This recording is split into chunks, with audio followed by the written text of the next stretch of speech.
Property tax বা গৃহকর সেটি ইতিমধ্যে অনলাইন হয়ে গেছে। এটা বাড়িতে বসে অনলাইনের মাধ্যমে আপনি এটা করতে পারবেন। তবে আপনাকে জেনে রাখি, যেটা সমগ্র গ্রাম পঞ্চায়েতের আন্ডারে এখনও পর্যন্ত আপডেট আসেনি, অর্থাৎ প্রত্যেকটা গ্রাম পঞ্চায়েত এখনও সেই গ্রাম পঞ্চায়েতের অধীনে যে সমস্ত মানুষ বসবাস করেন তাদের কিন্তু প্রপার্টি ট্যাক্স বা ডেটা সেটা আপলোড করা হয়নি। তার জন্য এখানে আপডেট করা হয়নি। কিছুটা জেলার পঞ্চায়েতের ক্ষেত্রে এই কাজ হচ্ছে, আগামী কয়েকদিনের মধ্যে এটাও কমপ্লিট হয়ে যাবে। তবে এটার যে ওয়েবসাইট আছে সেটা হলো গিয়ে PRDTax.wb.gov এই ওয়েবসাইটে আসতে হবে। তারপর আপনি এখানে দেখতে পাচ্ছেন সার্চ বাই অ্যাসেস, হয় ফোন নাম্বার অথবা আপনার নাম লিখে আপনি সার্চ করে দেখতে পারবেন।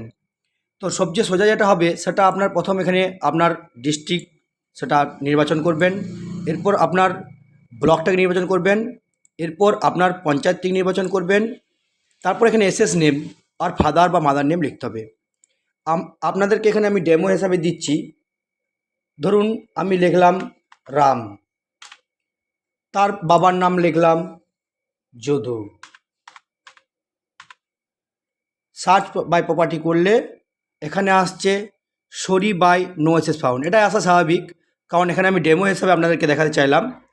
আপনি সঠিক নামটি সঠিক বানানটি লিখবেন, তারপর আপনার ঠিকঠাক সমস্ত কিছু ডিটেলস চলে আসবে এবং আপনার প্রথম বছরের যে নামের বানানটি আছে সেই বানানটি সঠিক নামের বানানটি জেনে আসতে পারেন পঞ্চায়েতে গিয়ে।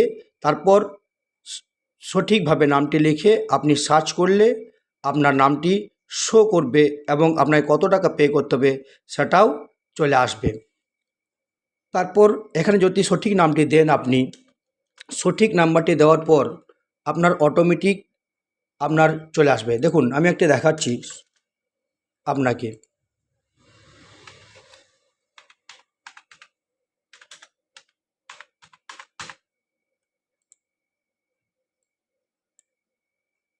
তো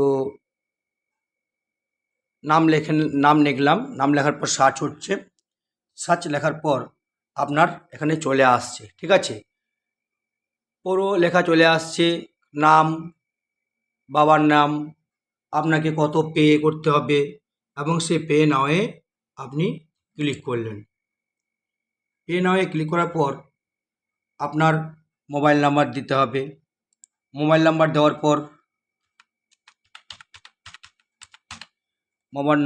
দেওয়ার পর আপনার কাছে একটি ওটিপি যাবে।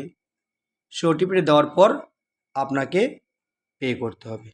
নমস্কার।